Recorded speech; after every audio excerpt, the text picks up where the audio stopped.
Sino sa tanong? Mayweather. Mayweather.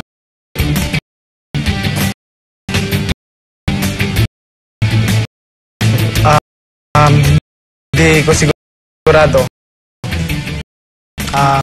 Kung matutuloy. Kung matutuloy dahil katulad din sinabi mo, may pending case pa kami na kailangan tapusin yan. At siguro darating din ang panahon na okay na siyang lumaban at tingin ko nagpreparasyon din siya na labanan ako dahil ang kinuha niyang kalaban niya yung susunod na laban niya is Southpaw. So parang Prepare. alam ko yan na yung nasa utak niya.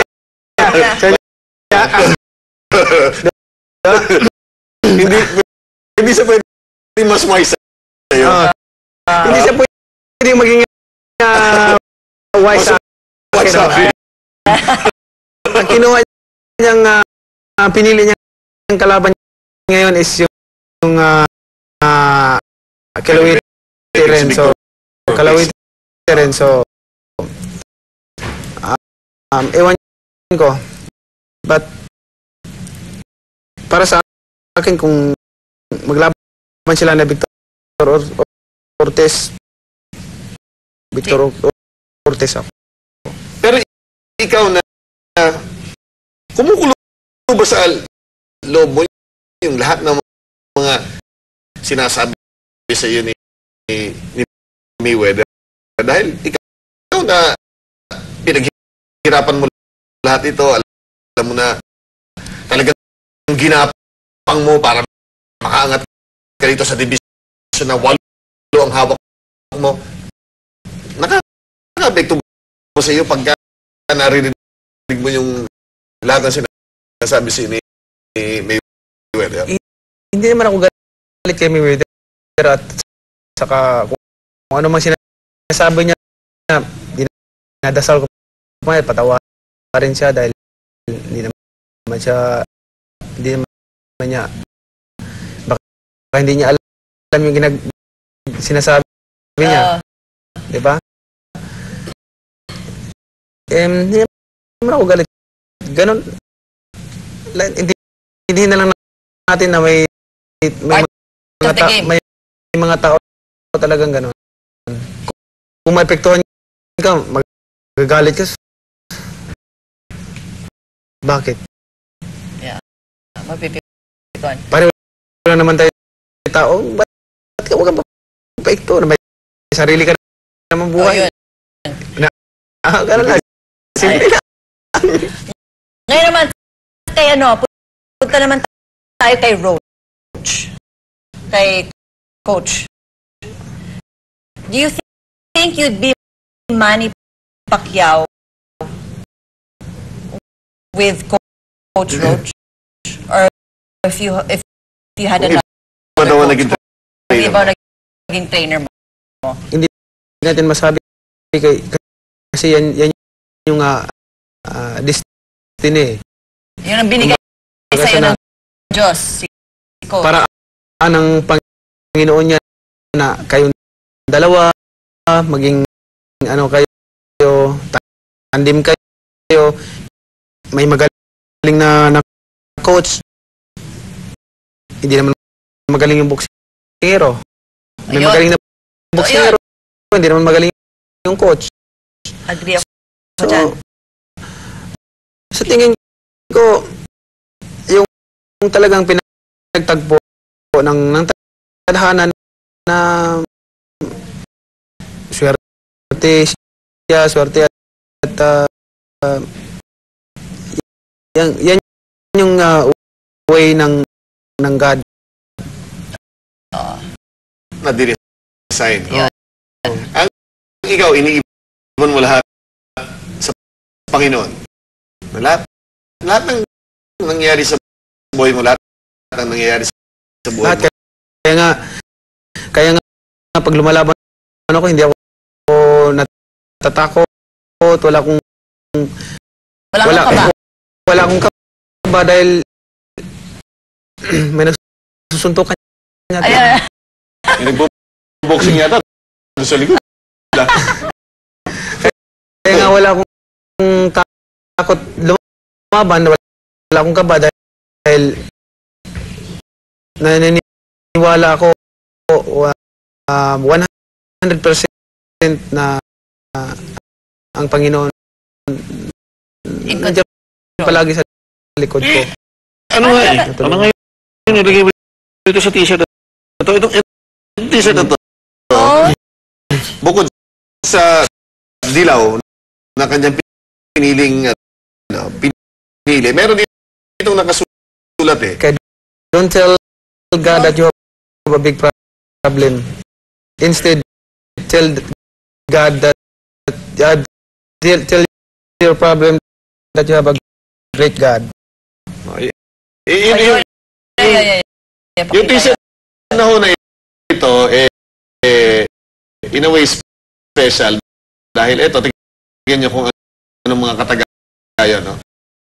Binasa sa inyo ni Manny ang yung kanyang attitude, yung faith, no, na itinuro sa iyo ni Mami. Ang daming nanonood sa iyo. Ang daming sumusunod sa iyo. Ituturo mo ba yung ganong klase na paniniwala na bawat kilos, lahat na mangyari sa iyo, alam mo na Diyos lang ang nagbibigay sa iyo? Alam mo, sa totoo lang, napakaliit kong tao. Ang height ko, it's 5'6"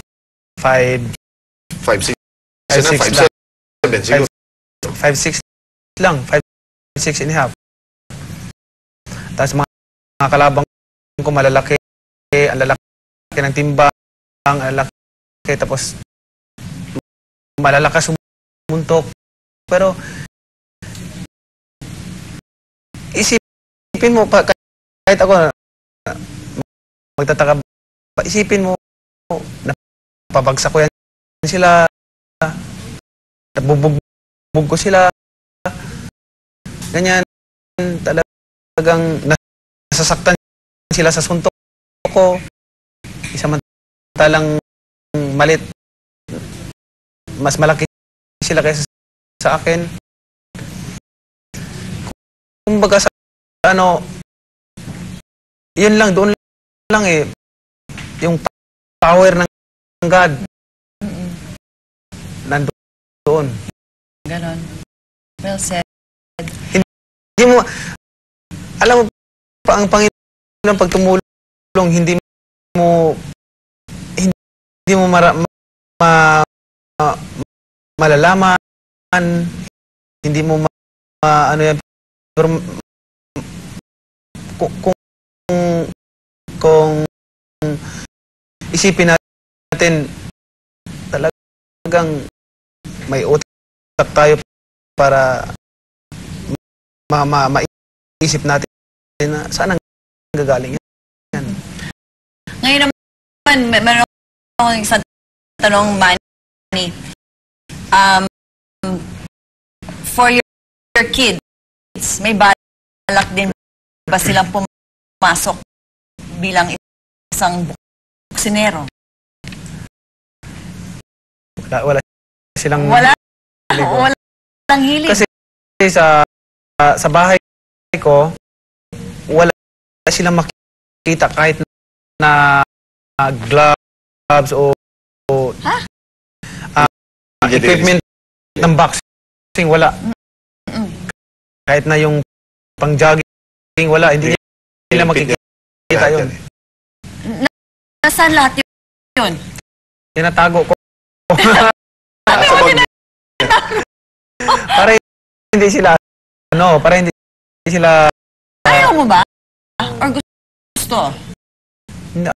ayaw ko. Bakit? Bakit ayaw mo? Yung ibang mga boksingero, gusto nila magboksing din yung anak niya para maging champion din. Para sa akin, tama na ako. Dahil Ikaw na yun. at least, hindi naman sila, kaya lang naman ako nag-boxing. Dahil sa hirap ng buhay namin. Okay. Diba? Ngayon, masarap naman ang buhay nila. Maganda naman ang buhay nila. So, bakit pa sila Mahirap ba maging pwede naman silang magtapos sa pag-aaral, i-manage yung negosyo namin, lahat, mag-business. Mahirap ba maging isang boksingero? Ako. Yan ang pinakamahirap na trabaho, na profesyon. Na profesyon ang pagiging profession. Parang sinusugal mo. Kasi, oo, di ba? Mag-training ka ng ilang buwan, sparring ka, ang sakripisyo, hindi mo alam kung mananalo ka sa fight, hindi mo alam kung okay ka sa fight mo o madidisgrasya ka sa fight mo kasi dalawang kasama ko namatay sa boxing. Gusto mo namin siya ibitin dito, but maraming commitment dito eh. Naghahanap ito ng premyo. Meron siyang game show. Yes. Talagang game show. Napakaling bagay. Pero hindi lahat ng Pilipino matutulungan eh. Kung baga sa kailangan pa rin magtrabaho ng mga Pilipino. Kailangan pa rin magtrabaho. Yung pa-premyo, yung tulong na ibibigay natin sa kanila is yung parang lang yun parang swerte. Parang swerte sa kanila kung sino yung mga pamilya na matulungan natin.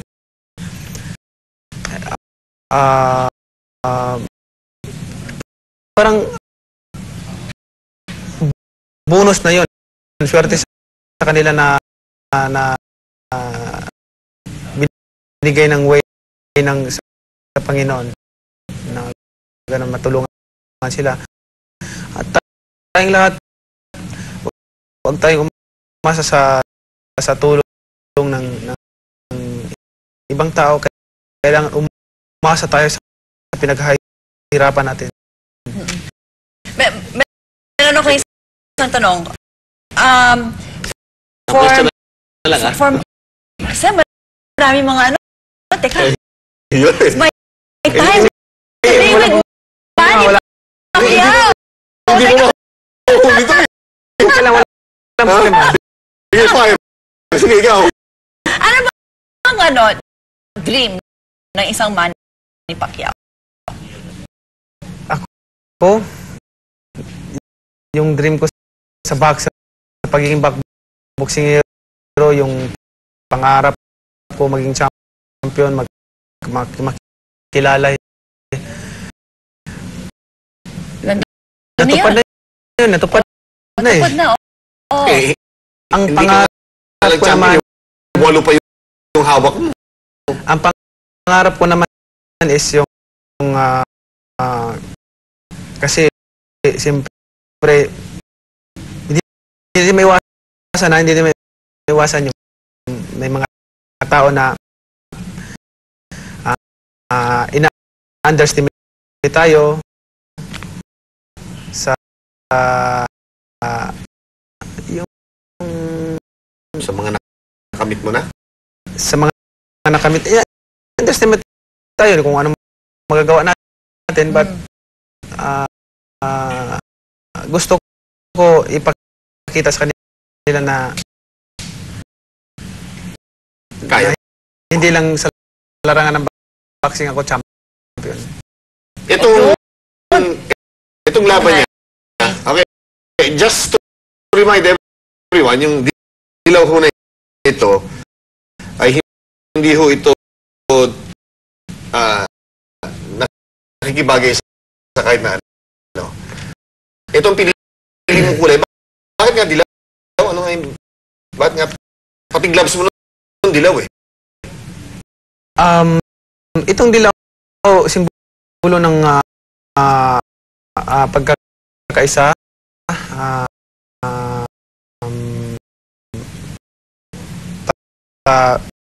kapayapaan at pagkakaisa ng sambayan ng Pilipino, dahil ako naniniwala na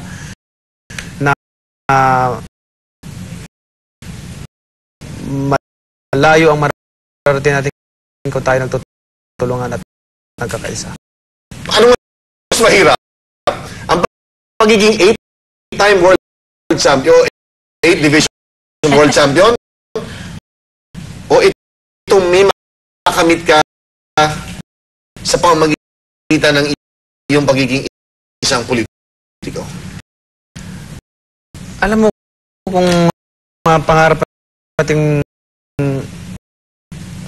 makatulong sa tao, pangarap nating umulad ang bansa natin, kailangan natin magkakaisa. At hindi ganun kadali pag nagkaisa tayo. Next year, next 2 years, mauulad kagad yung bansa natin. Hindi ganun kadali. Hindi naman magician yung may power yung Pangulo natin para magicin lahat ang problema sa ating bansa. Kailangan, siyempre, suportahan natin ang magandang adikain ng ating Pangulo, magkaisa tayong lahat para naman may pagbabago ang ating bansa. Kasi kung administrasyon kalabanin natin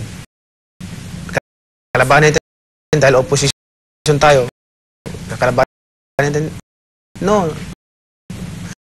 walang mangyayari. Tapos sa sunod na administrasyon naman, kakalabanin mo ulit, ganon. Walang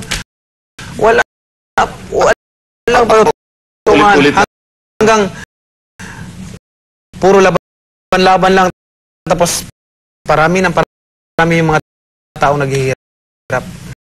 Hindi naman, kumbaga naglaban-laban yung mga politiko, naglaban-laban dahil opposition, administrasyon. Hindi ganoon. Habang naglaban-laban yan sila, ang naapektuhan yung mga tao. Hindi naman sila ang naapektuhan, kundi yung mga mahirap na tao. Ayan.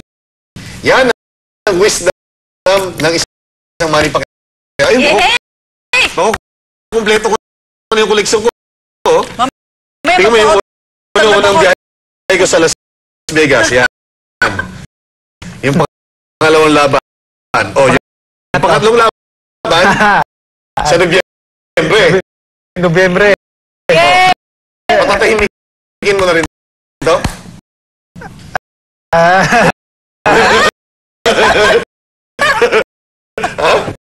Pero itong laban na to, Ano kaya, Manny? ano ang alam ko, ayaw mo pag isipin yan. Pero pag pumasok na yung paghahanda mo, ano na ang Anong kukulob? Ikukulong dugo?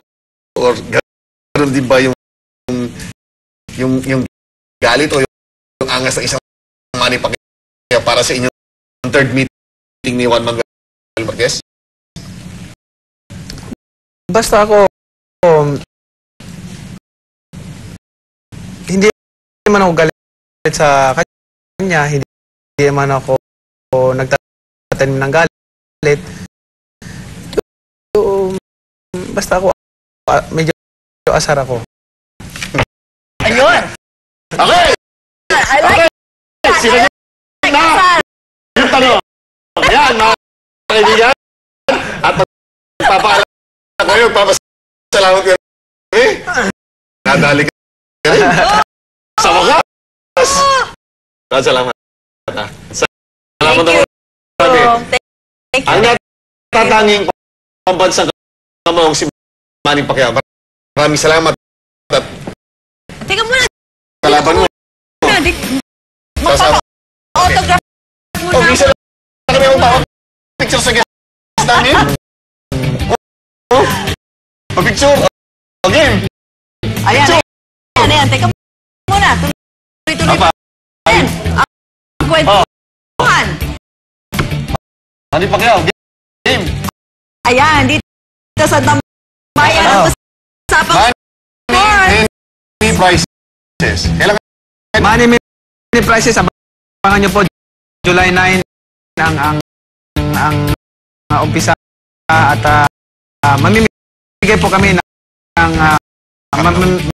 mamimigay po kami ng house in lot at maraming pampapremyo na ibibigay namin. Abangan nyo po, ito ang tanging paraan para makaganti ako sa lahat ng suporta ng mga tao, mga kababayan ko, makatulong ako sa ganitong paraan. So, abangan nyo at salamat sa walang sawang pagsuporta. Maraming salamat, Manny Pacquiao. So don't switch your TV channels to any other. Magbabalik pa ang Game! Game!